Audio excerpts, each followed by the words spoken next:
Tahun ini adalah Ramadan kedua di tengah pandemi COVID-19 dan kita masih harus tetap mencegah penyebaran wabah COVID untuk tidak lebih meluas lagi.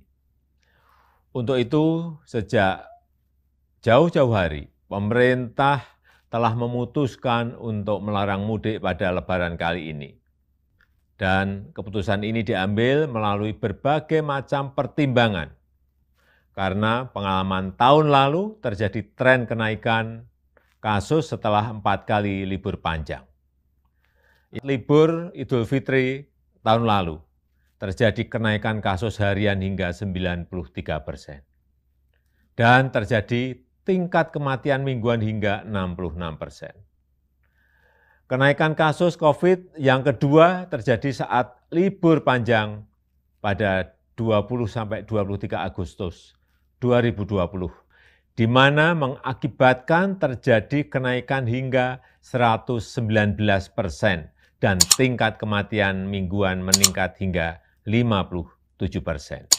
Yang ketiga terjadi saat libur panjang pada 28 Oktober hingga 1 November 2020, yang menyebabkan terjadinya kenaikan kasus COVID hingga 95% dan kenaikan tingkat kematian mingguan mencapai 75%.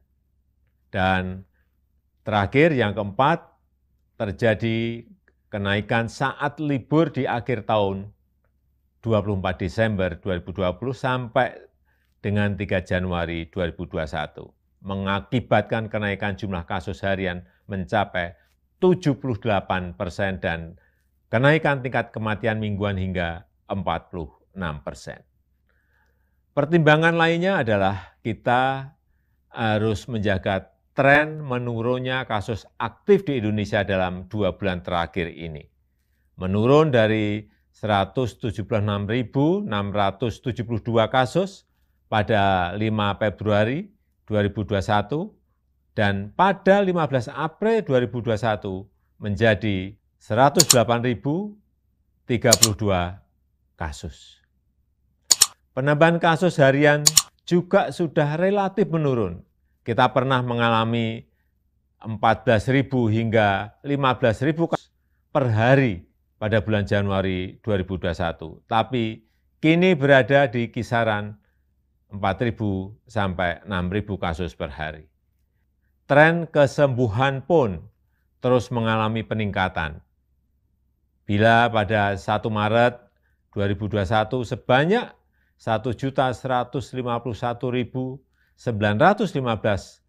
orang yang sembuh atau 85,88% dari total kasus, maka di 15 April 2021 meningkat menjadi 1.438.254 pasien sembuh atau telah mencapai 90,5% sembuh dari total kasus.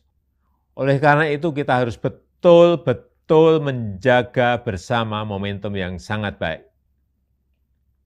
Untuk itulah pada Lebaran kali ini pemerintah memutuskan melarang mudik bagi ASN, TNI, Polri, pegawai BUMN, karyawan swasta, dan seluruh masyarakat.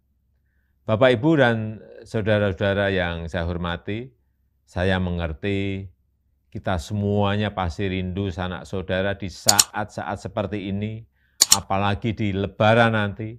Tapi mari kita utamakan keselamatan bersama dengan tidak mudik ke kampung halaman. Mari kita isi Ramadan dengan ikhtiar memutus rantai penularan wabah demi keselamatan seluruh sanak saudara kita dan juga diri kita sendiri dan seluruh masyarakat. Selamat menjalankan ibadah puasa. Semoga Allah Subhanahu wa Ta'ala meridhoi kita dan memberkahi bangsa Indonesia. Wassalamualaikum warahmatullahi